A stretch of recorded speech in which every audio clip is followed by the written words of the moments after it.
Damos bendiciones al Señor, de verdad. Vamos a orar, hermanos.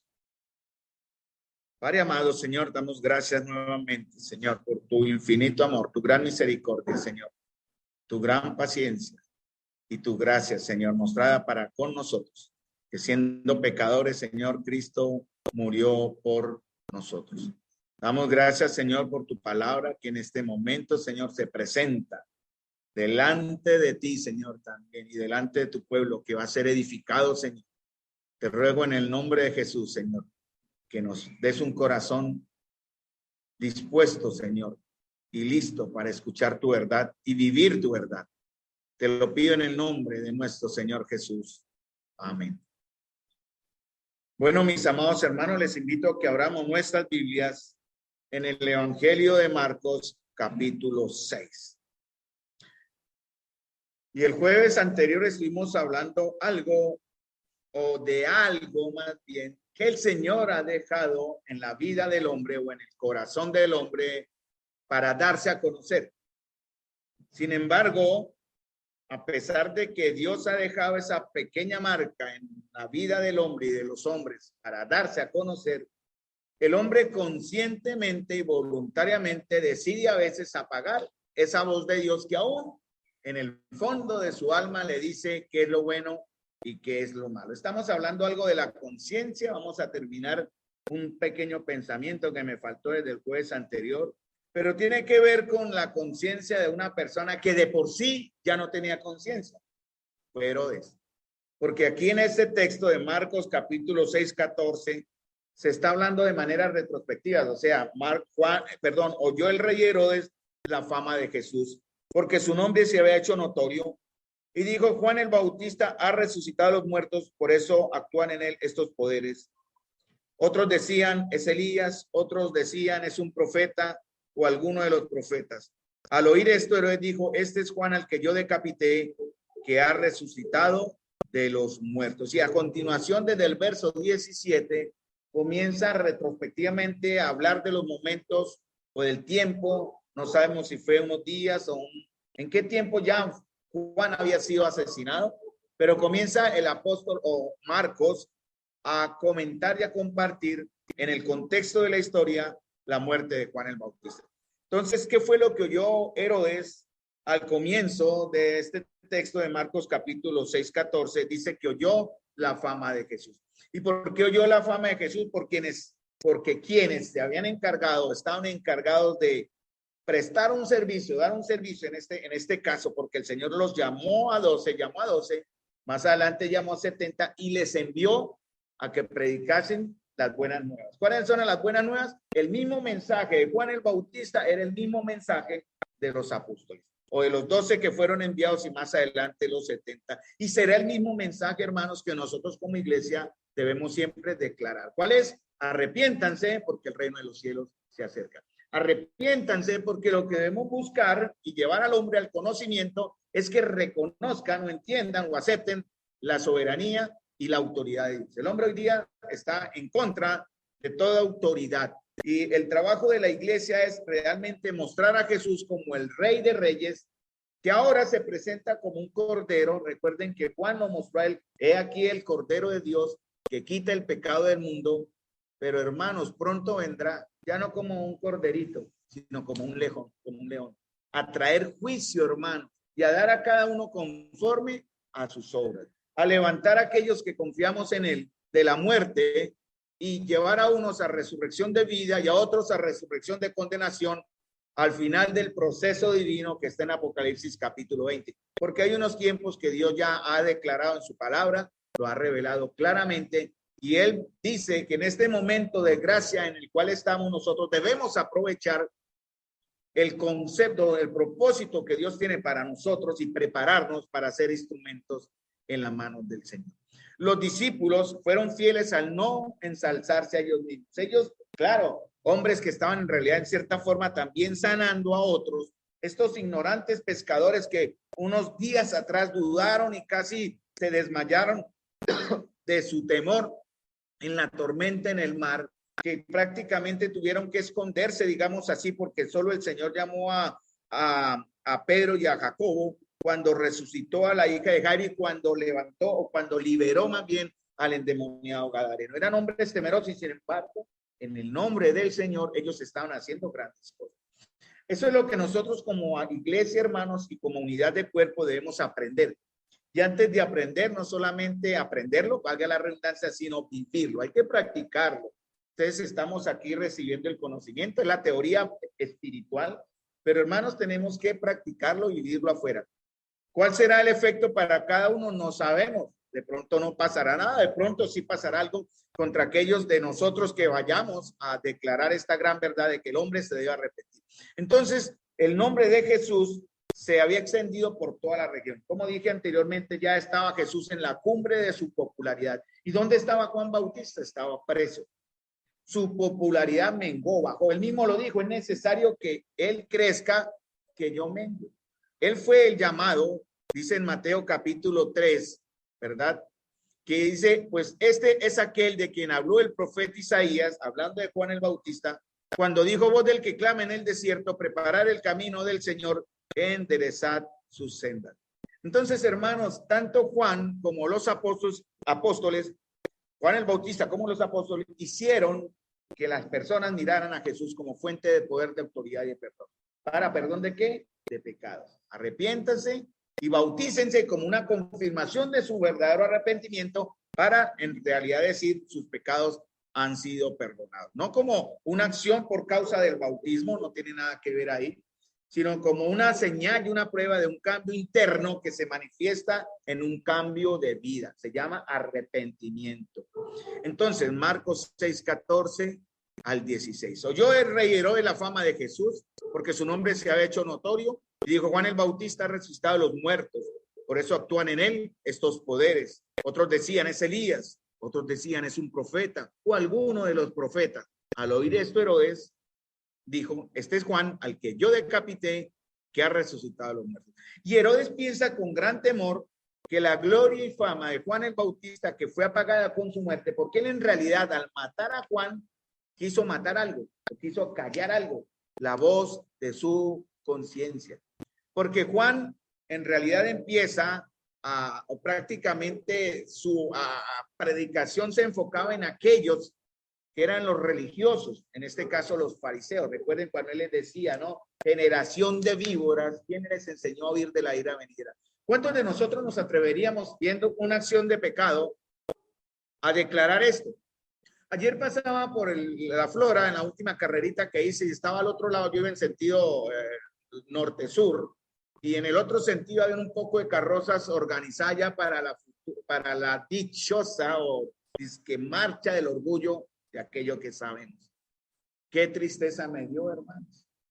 Yo iba en el carro, yo hubiese querido tener la valentía para mí y decir lo mismo: generación de víboras, y hablarles del Señor. Había mucha gente ahí ya de toda clase, pero hermanos, llegará el momento en que tendremos la oportunidad de apelar a las conciencias de las personas.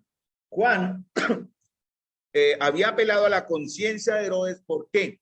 Porque Herodes había cometido uno de los muchos pecados, que era haberse unido a la mujer de su hermano. Era un adulterio, una fornicación supremamente tremenda, porque Herodías en realidad era una sobrina de él, que se había casado con un tío de él o con un hermano de Herodes, ¿cierto? O sea, una sobrina se casó con el tío y él llega y le quita la sobrina al tío y se une, mejor dicho, un enredo completo. Pero Juan nunca tenía temor de esto. Él siempre lo confrontaba y le decía: no te es lícito tener a la mujer de tu hermano.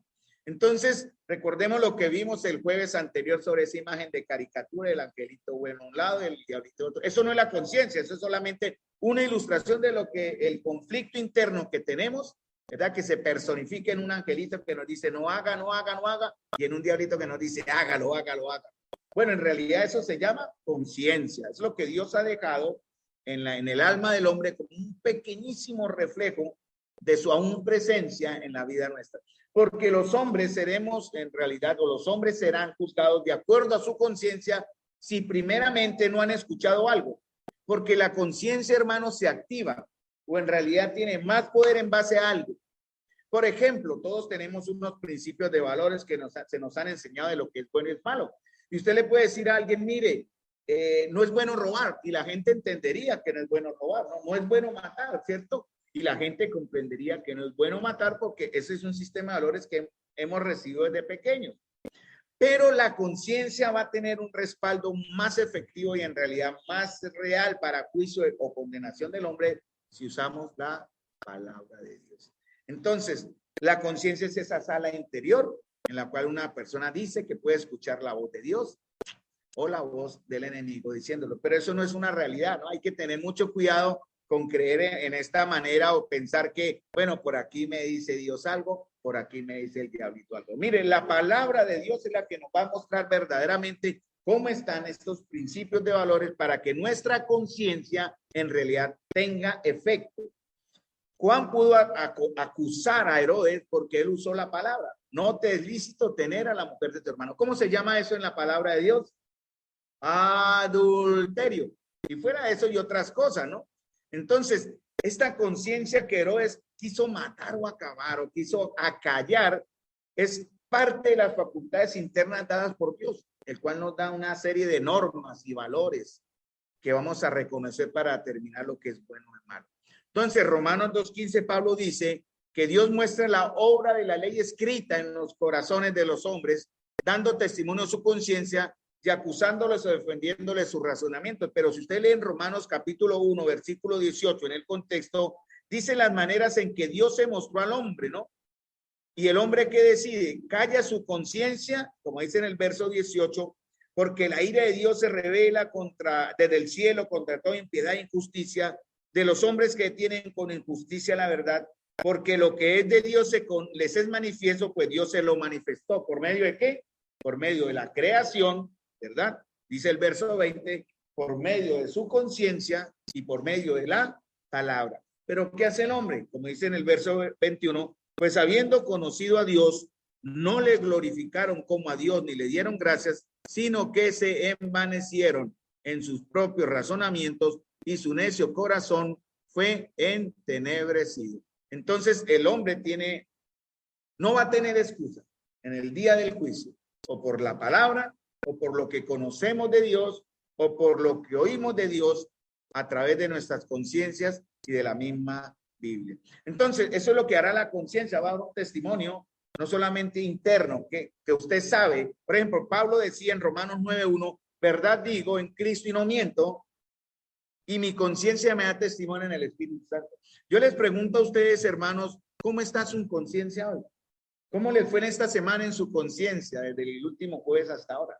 Pueden decir en verdad, como Pablo dijo, verdad digo y no miento, y mi conciencia me da testimonio en el Espíritu de que hago ciertas cosas para gloria de Dios o para gloria personal. En Romanos capítulo 9, que es el que estoy leyendo, dice que tengo gran tristeza y continuo dolor en mi corazón, porque deseara yo mismo ser anatema, separado de Cristo, por amor a mis hermanos, los que son mis parientes según la carne. Y Pablo tenía una lucha interna en su conciencia por causa de que sus hermanos judíos no conocían del Señor. A veces tenemos una conciencia que nos acusa porque dejamos de hacer lo bueno. La palabra de Dios dice, el que sabe hacer lo bueno y no lo hace, es pecado. Pero ¿qué dice nuestra conciencia respecto a eso?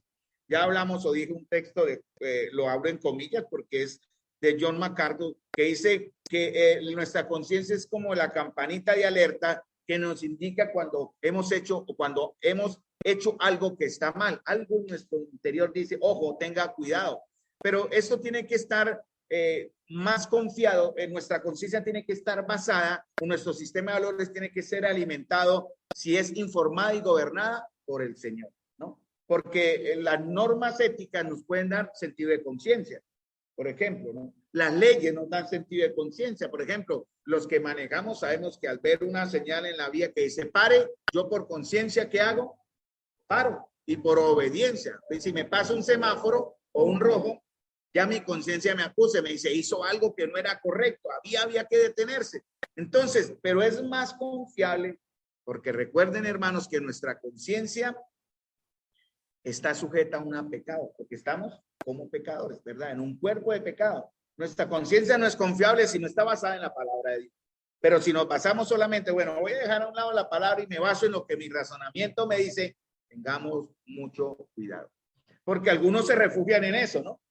En desobedecer la palabra de Dios con sus razonamientos para justificar acción. ¿no? Y callan su conciencia. Y puedo dar ejemplos que se me vienen a la mente, cualquiera. Puede ser, por ejemplo, venir hoy, venir hoy, venir hoy. Por ejemplo, la palabra de Dios dice, hemos organizado una serie de estudios para edificación de la iglesia, pero ¿dónde dice eso en la palabra? No dejen congregarse, como algunos tienen por costumbre, reúnanse para estimularse el amor y a las buenas obras. Pero usted se queda en la casa sabiendo que puede venir. ¿Qué le dice su conciencia? Usted dirá, no, es que estoy cansado, no, es que llegué tarde, o su conciencia dice, todo me duele, bueno, no tiene por qué ir usted de acá. Y bueno, eso es una manera donde nosotros buscamos con nuestra conciencia reemplazar la obediencia, que hay que tener también muchísimo cuidado, porque nuestra serie de valores, no mis valores, sino los valores que vienen de Dios, tienen que estar informados y gobernados por Dios. ¿A través de qué? A través de su palabra. Entonces, no podemos desalinear mis valores con los valores de Dios, ¿no? La conciencia me lo va a decir si yo me salgo de la línea y empiezo más a creer en mis propios conceptos que en los conceptos de Dios. Entonces, hay personas que lo usan como una excusa, ¿no? Entonces, ¿qué más vimos? Que la conciencia ya debe estar subordinada a la verdad revelada de Dios y que actuar deliberadamente contra la conciencia es pecado. Y será más pecado si sabiendo algo que dice la Escritura y no lo hacemos. El que sabe hacer lo bueno y no lo hace es pecado. Lo que no se hace de fe es pecado. Entonces, la conciencia de los creyentes está ligada, está atada y obligada por lo que la Biblia manda o prohíbe, o por lo que puede ser legítimamente deducido de un principio bíblico. No hay que confiar en lo que nuestra voz interior dice siempre, porque nos podemos equivocar. Hay muchos, por eso es que han salido tantos falsos profetas que han dicho en su sana conciencia, no vamos a decir que tú hayas sido adrede o malintencionado, que han dicho, Dios me reveló y Dios me mostró y Dios me habló y hay que hacer esto. Hermanos, hay que ir primeramente a la Escritura y a la verdad de Dios, porque cualquier revelación que Dios tenga o que Dios dé, tiene que estar sujeto a su palabra. Él no se contradice. Entonces tengamos mucho cuidado con aquellos que dicen que tienen, ¿no? Porque Dios me habla, ¿no? Y que lo que Dios me dice es porque así es. Hermanos, han surgido graves distorsiones en la verdad de Dios y en el Espíritu de Dios por maestros y maestras que han enseñado este principio mal enfocado. Entonces han surgido Jezabeles en la iglesia y puedo nombrar varias, pero no estamos aquí para hablar del prójimo. Dejemos que Dios juzgue en su momento. Entonces, la conciencia puede ser suprimida por el pecado. Fue donde quedamos prácticamente el jueves anterior. Hermano, mire, si queremos desarrollar un hábito positivo, ¿qué tenemos que hacer? Por ahí es un principio de psicología. ¿Qué tenemos que hacer? Eso no es bíblico, pero se aplica. ¿Qué hay que hacer para desarrollar un hábito positivo? Realizar la acción repetidamente, ¿no? ¿Cuántas dicen? Dicen que son más de 32 veces. ¿Cuántas? Más de 24 usted ya se vuelve norma, ¿no? Entonces, ¿cuántos de ustedes tienen como norma de pronto madrugar, como una disciplina, a orar? Yo creo que algunos tienen esa norma de madrugar para... ¿Y qué pasa si ustedes se levantan a orar después de las 10? ¿Los escucha Dios también? Claro, porque algunos dicen, es que yo me levanto temprano porque así Dios me escucha. O me va a escuchar más fácil. Hermano, lo escucha lo mismo que si se para a las 3 de la mañana, a las 6 de la mañana o a las 10 de la mañana. Lo importante es buscar del Señor, ¿no? Entonces, a veces generamos un hábito que es bueno. Por ejemplo, esto de orar madrugado es bueno, ¿verdad? Porque así nos rinde el día en ese aspecto, ¿no? No vamos tampoco a decir que esto no es correcto, pero hasta que se vuelva un reflejo automático, podemos tener en cierta manera el peligro de que nuestra conciencia se apague. ¿Por qué? Porque empezamos a hacer cosas ya como una rutina. El pecar, por ejemplo, si usted empieza a vivir bajo ciertos conceptos que es pecado. ¿A cuánto no les ha pasado? Que a mí me ha pasado y yo lo reconozco, ¿no? Te van en su casa y ven unas moneditas. ¿No les ha pasado? ¿Y qué pasa con esas moneditas? Por ahí abandonadas esas moneditas. ¿Ustedes qué hacen con esas moneditas? Algunas la cogen y la guardan, ¿cierto? Eso. Pero no preguntan de quién son esas moneditas. Entonces se ha vuelto ya como una rutina de unas moneditas y entonces yo las cojo y las guardo.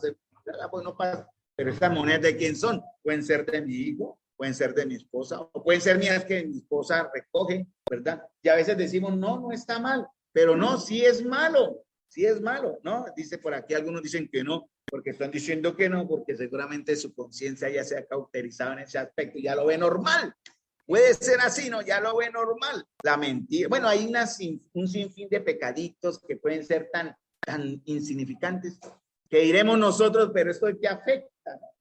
Pero mire, hermanos, así sea un pecadito o un pecadote, va a afectar o la vida personal, obviamente, y la vida de toda la iglesia. Porque definitivamente esto, como ser un cuerpo viviente, si yo me machuco el dedo de mi pie, ¿dónde me duele? ¿Dónde comienza el dolor en realidad? Cuando yo me machuco en la mente. Aquí es donde se genera el cortocircuito y manda el impulso al nervio que dice hay dolor, ¿cierto? Si yo suprimo ese aspecto, entonces voy a dejar de sentir.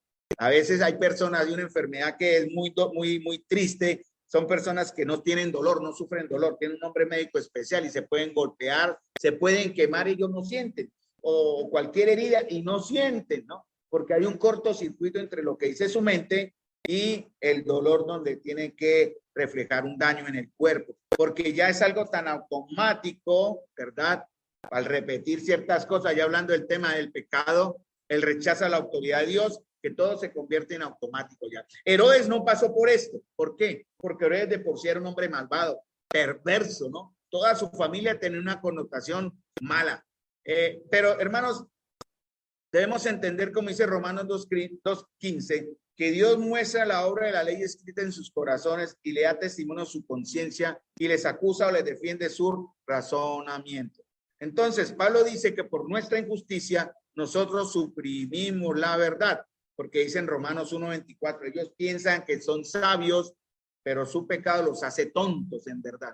Nadie puede ganarle a Dios, nadie puede decir en verdad, no, puedo hacer lo que yo quiero hasta el fin y ganaré. No, el fin de todo malvado es ser condenado en realidad. Y eso es lo que el Señor dice. Entonces los creyentes estamos en peligro de caer en este patrón tan destructivo. Hay que tener mucho cuidado con esto. A veces nuestro pecado nos lleva a dudar de la misma realidad de Dios, ¿verdad? Sí, cuando estamos en crisis, a veces preguntamos, ¿dónde está, Señor? Cuando el Señor está ahí. Porque su diestra, hermanos, ¿qué hace su diestra? Me sostiene. Mire, hermanos, si el Señor nos suelta, aunque sea un segundo, Él es el que nos suelta a nosotros, nos volvemos a la porquería del mundo. Así es. Nosotros no estamos teniéndonos del Señor. Nosotros, si fuera por nosotros, nos soltamos y nos vamos otra vez a la porquería del mundo, a revolcarnos, como los cerdos o como los perros. Pero el Señor, gracias, dice su diestra, nos sostiene. Entonces, hermanos, podemos tener esa tranquilidad en ese aspecto. Entonces, es por eso que Herodes se asustaba, su conciencia estaba trabajando en él, ¿verdad? Y así es como siempre actúa el Señor. Vamos con este aguacero a ver cómo me escuchan claro.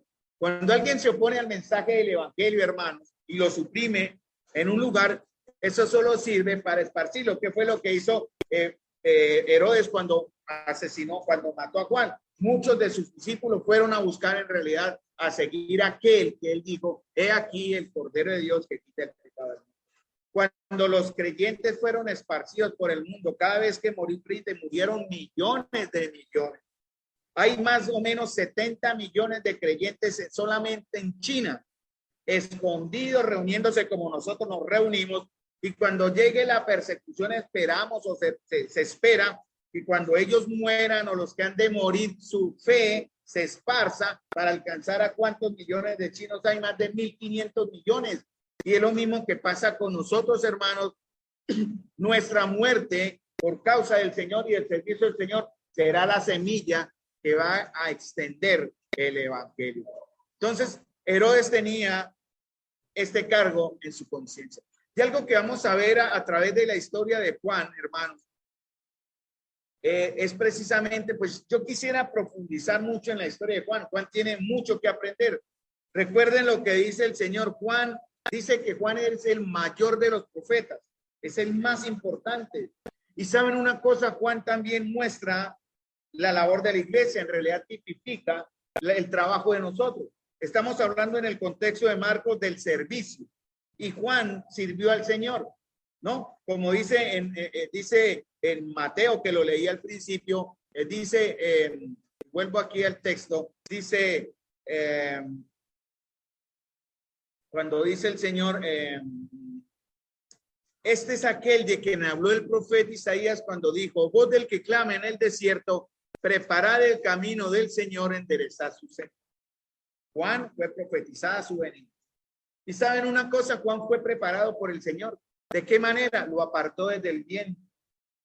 ¿De qué manera nosotros somos preparados? Hermanos, también fuimos apartados. Cada uno de ustedes, hermanos, y los que estamos aquí, más los que están allá, fuimos escogidos. Dios nos apartó. Esa es una verdad que cada vez es más real en mí, hermanos. Y eso me sirve con temerosamente, mis amados, servirle al Señor. Porque el Señor ha hecho una obra en mí, como la ha hecho en ustedes. Me corresponde a mí como un acto reflejo y a la vez natural del nuevo nacimiento, entregarme yo a Él. Porque la palabra de Dios dice en 1 Corintios que por precio fuimos comprados. Y miren como las similitudes entre Juan y la iglesia, en cierta manera, para el servicio. Juan fue el intermedio, no hubo más profetas después de Zacarías hasta el final, no fue el último de los profetas, después de ahí solo Jesús. Pero Juan fue el puente entre ¿qué? Entre el Antiguo Testamento y el Nuevo, entre la ley y el inicio de la gracia. Y Juan vino a preparar un pueblo para el Señor, para que le recibiese. Miren, la iglesia también cumple esta función. Nosotros estamos en el intermedio de un tiempo de Dios. Recuerden, los tiempos de Dios están en la Escritura, son claros. Esto es algo que la teología ha confirmado cientos de veces y hay cientos de versos para respaldar. No tengan temor de mi palabra. Se llaman las dispensaciones o la economía de Dios, los tiempos precisos donde Dios revela momentos especiales en la vida del hombre y del género humano. En este caso, en este momento estamos en el tiempo de la gracia. ¿Cuál es el último tiempo? Estamos en el tiempo de la gracia. ¿Cuál es el último tiempo? Para la iglesia, ¿cuál es el último tiempo que viene? Ya no hay más tiempo, hermanos. Ya el último tiempo es el del juicio, pero ya será una dispensación donde la iglesia no estará. Nosotros como Juan, hermanos, estamos llamados a preparar el camino del Señor para aquellos que recibirán su palabra. Por eso dice en Mateo, y será predicado el evangelio del reino a todo el mundo. Y entonces, ¿qué dice Mateo? Vendrá el fin. Entonces la iglesia como Juan prepara un pueblo. Nosotros tenemos que sumar también a aquellos que han de ser salvos, hablarles el evangelio, expresarles el evangelio, mostrarles el evangelio. ¿Y cómo se logra esto, mis amados? Por medio de la iglesia. La iglesia es luz, la iglesia es sal, la iglesia somos embajadores nosotros y estamos llamados no a ser solamente de cuatro paredes, lo cual es bueno porque aquí nos preparamos, sino también de ir al campo donde están las mies para recoger lo que el Señor espera que recojamos. De pronto vamos a sembrar nada más y otros recogerán, pero seguramente también recogeremos. Y todo comienza, hermanos, por las formas en que Dios se revela al hombre. Se ha revelado por su palabra, se ha revelado por la conciencia, se ha revelado por su creación y se ha revelado por medio de la iglesia. Eso dice en Efesios capítulo 3, versículo 10, ¿no? Para que la multiforme sabiduría de Dios sea dada a conocer a toda la creación, a todas las huestes, todos los principados, todo lo alto, lo profundo, lo que está sobre la tierra y debajo de la tierra. La iglesia es vista, hermano. Cada vez que uno de nosotros, por cualquier circunstancia, peca o por cualquier razón insulta o mancha el nombre del Señor, trae vergüenza y risa a sus enemigos. Donde quiera que estén, ya sea que estén en los cielos donde se desarrollan las huestes de maldad, o en los infiernos donde están también, se reirán de Cristo por culpa nuestra, hermano, por causa de nuestra debilidad, nuestra pereza, nuestra flojera, nuestra falta de compromiso. Juan no lo hizo. Recuerden, Juan, cómo fue apartado del vientre de mamá, ¿cierto? ¿Se acuerdan? Esa es la historia. De pronto entremos en algo para conocer a sus padres algo a través de esta historia, pero Juan fue apartado y fue sometido también, ¿qué? A prueba. Recuerden eso también, ¿no? Cómo Juan fue como necesitó ser también pulido. ¿Dónde lo pulió el Señor? ¿Dónde lo mejoró?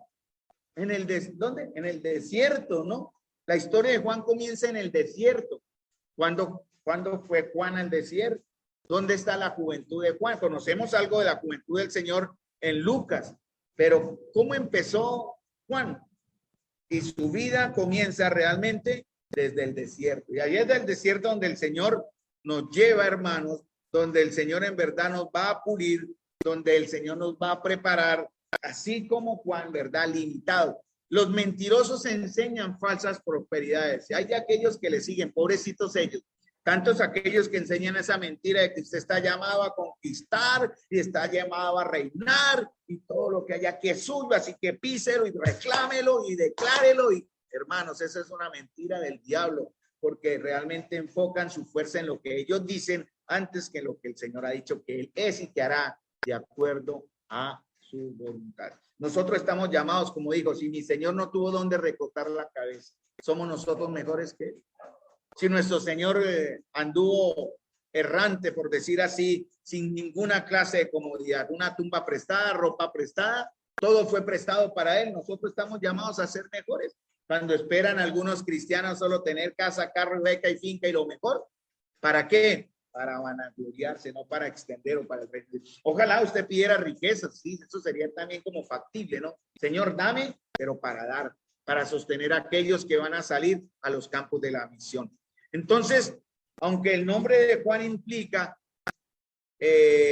como dice Juan el Bautista, su nombre implica que él bautizó, él lo hizo, también sus discípulos. La vida de Juan en la tierra fue más que simplemente bautizar. Recuerde que Juan fue un profeta o el primer profeta que Dios llamó desde el tiempo de Malaquías, y él fue anunciado 400 años antes en Isaías. En Isaías 43:5 dice: voz del que clama en el desierto, preparad camino al Señor, enderezad calzada en la soledad a nuestro Dios. Todo valle sea alzado y bájese todo monte y collado, y lo torcido se enderece y lo áspero se allane, y se manifieste la gloria del Señor, y toda carne juntamente la verá, porque la boca del Señor ha hablado. Y nosotros, ¿dónde fuimos anunciados, hermanos?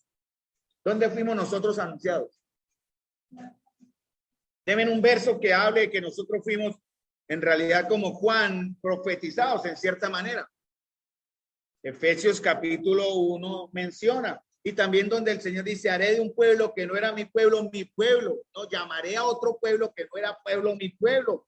Eso lo dice el Señor. Y también dice en Efesios capítulo 1, ¿no? Según nos escogió en él desde antes de la fundación del mundo. Dice, nos predestinó para ser adoptados y hijos suyos, en quien tenemos redención por su sangre, el perdón de pecados, dándonos a conocer, hermano, el misterio de su voluntad, según su beneplácito, el cual se había propuesto en sí mismo. Hermanos, nosotros a través de los estudios de lo que estamos viendo de asuntos de la iglesia local, la iglesia como un cuerpo, estamos entendiendo cuál es el misterio de Dios y entender el servicio a través de la vida de Juan. El protagonista principal aquí es Juan, no Herodes. Herodes simplemente es el ejemplo de lo que una mala conciencia hace. Entonces Juan fue anunciado y el Señor, como dije, tenía un plan para Juan mucho antes de su nacimiento, ¿sí? Y para nosotros de igual manera tiene un propósito desde la eternidad. Efesios 1 al 14, que es el que acabo de leer.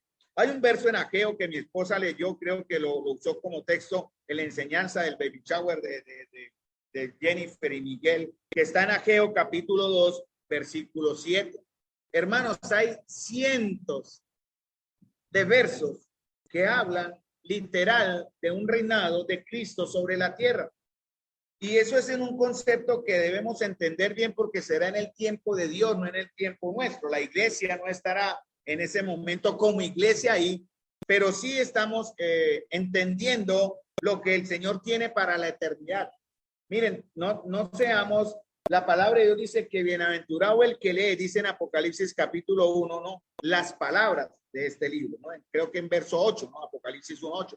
Y también maldito el que le quite o el que le añada estas palabras. Hermanos, una manera de mostrar también nuestro deseo del servicio es conocer lo que Dios tiene. A veces queremos ignorar lo que Dios tiene para hacer, como el avestruz. No escucho, no veo y me escondo porque no quiero asumir responsabilidades.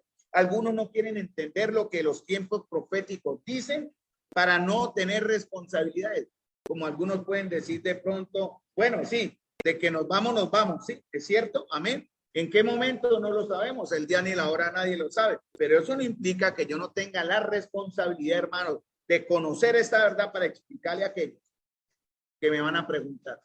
Y si usted no es de los fieles de Dios y se queda, en su conocimiento tendrá por lo menos este impulso para salvación el día de la tribulación, cuando vengan por usted a exigir devoción o fidelidad al anticristo por causa del testimonio. Entonces, el plan maestro en acción, dice Efesios 1:11, en él asimismo tuvimos herencia, habiendo sido predestinados conforme al propósito del que hace todas las cosas según el designio de su voluntad. Dice Ageo 2:7, ya prácticamente terminando, y haré temblar a todas las naciones. ¿Cuándo va a ser eso? Haré temblar a todas las naciones. ¿En qué momento? ¿Eso ya sucedió? No, no ha sucedido, ¿no? Aún el hombre y la economía y la política y todo gobierno está en abierta oposición a Dios. Aún no ha llegado el momento en que Él hará temblar a todas las naciones. Y dice, y vendrá el deseado de todas las naciones, ¿cierto? Y vendrá el deseado de todas las naciones. ¿Quién es el deseado? Cristo. ¿Cuándo vendrá? Bueno, Él vendrá de dos maneras, ¿no? Una, que no le veremos porque Él recogerá los suyos para protegernos de los juicios de prueba que vendrán sobre este mundo perverso, y vendrá también para llenar de gloria esta casa, ha dicho Jehová de los secretos. Es interesante porque se puede aplicar este verso a lo que Juan quiso enseñar también, porque Juan, al hablar del arrepentimiento para perdón de pecados, permitía que la persona, ya al fijarse en Cristo, su corazón o ella llegase a ser, ¿qué? Dice 1 Corintios 6, templo de Dios. Y en cierta manera, hermano, nosotros estamos llamados también, donde el Señor, el deseado de todas las naciones, llenará de gloria esta casa, este cuerpo, pero también esta casa llamada iglesia. Vendrá momentos en que el Señor querrá mostrar su gloria aquí entre nosotros, y mostrar su gloria significa que esa gloria tiene que salir a relumbrar afuera. Y cuando hablamos de gloria, hermano, no es que a todos nos brille la cara, aunque puede ser posiblemente eso. ¿Qué puede ser la gloria de Dios? Arrepentimiento, contrición, obediencia, hermanos. La gloria de Dios se manifiesta con temor, con reverencia, sabiendo que estaremos adorando, si fuera en este momento, delante de un Dios santo y glorioso, hermano. Eso era lo que Juan quería en verdad enseñar. Juan el Bautista fue un hombre escogido y apartado de Dios, por Dios, para un propósito. Juan el Bautista era el que había de preparar al pueblo de Israel para la venida de Jesucristo. Recuerden lo que dice Mateo 22. Muchos son llamados, pocos los escogidos. Hermanos, y el Señor, cuando llegue el arrepentimiento que predicaba Juan el Bautista, que es el arrepentimiento del evangelio, nos hace, como fuimos enseñados también, y se nos recordó que pasamos a ser odres que nuevos, que deben ser llenos del vino nuevo, porque nueva criatura somos. Desafortunadamente, hermanos, muchos creyentes son odres nuevos, pero están llenos de vino viejo. Cuidado con eso, porque ¿qué es lo que hace el vino? El vino viejo rompe el odre, lo daña, ¿cierto? Si es odre nuevo, y definitivamente lo daña.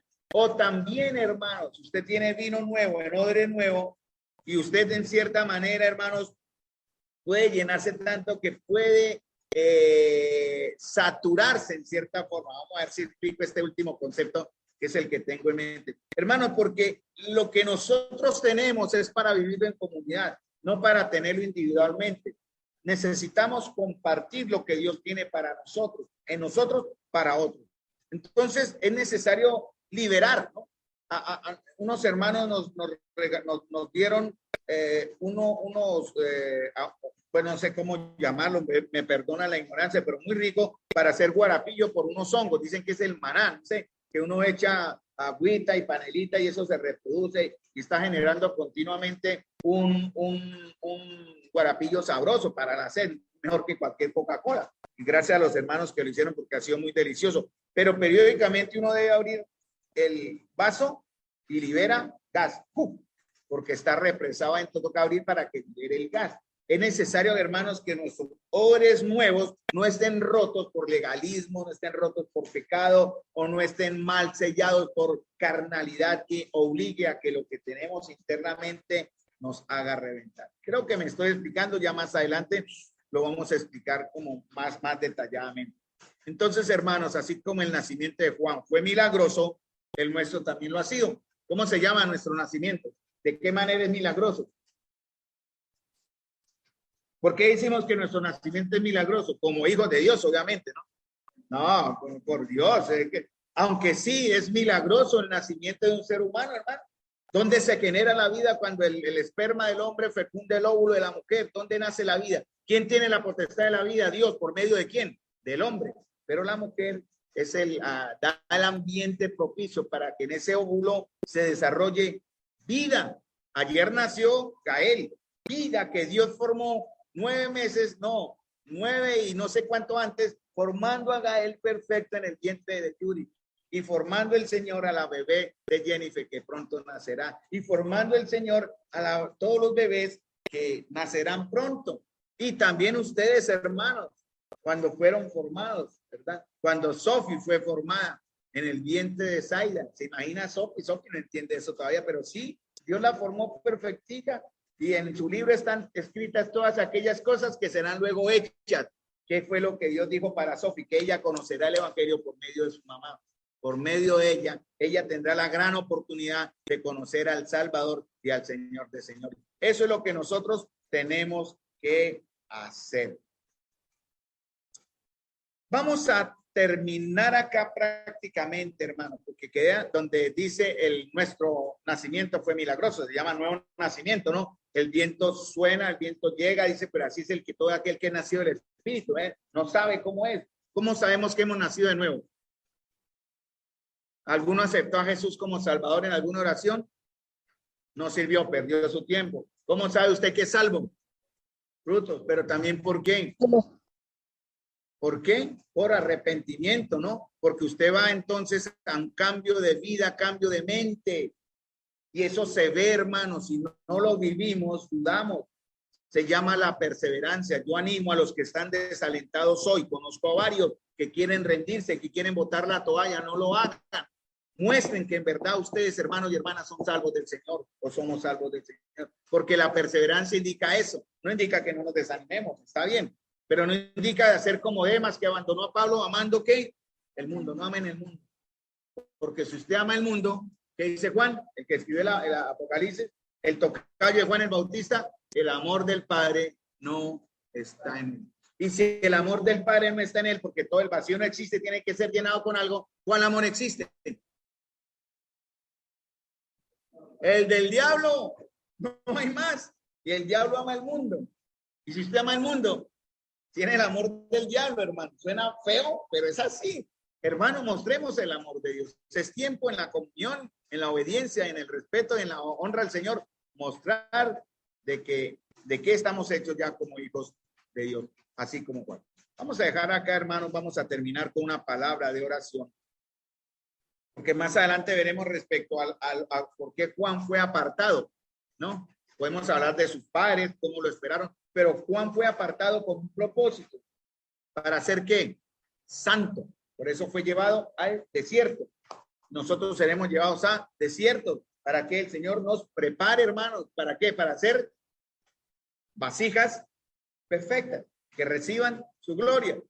Eso tiene que ver con Romanos capítulo 9. Vasos de gloria, vasos de honra que el Señor ha preparado de antemano. Esos son ustedes, hermanos, y es la iglesia del Señor. Así como Juan fue la vasija en su tiempo para anunciar las buenas nuevas del Señor, nosotros ahora también somos las vasijas del Señor para anunciar las buenas nuevas del Señor ante todo aquel que nos demande razón de la esperanza que hay en nosotros. Vamos a terminar, hermanos amados, con una palabra de oración. Padre celestial, amado Señor, gracias te damos, Señor bendito. En el bendito nombre de nuestro Señor por la oportunidad y la bendición, Señor, de conocer a través de la vida de tu siervo Juan el Bautista, Señor, los principios que también rigen para nosotros como iglesia en el servicio. Te damos las gracias, Señor, porque tú estás guiando, preparando un pueblo celoso de buenas obras.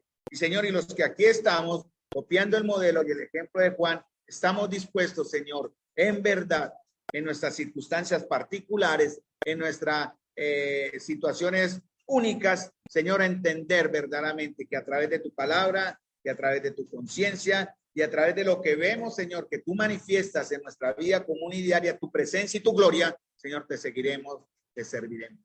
Te damos las gracias, Señor, en el nombre de nuestro Señor Jesús. Amén.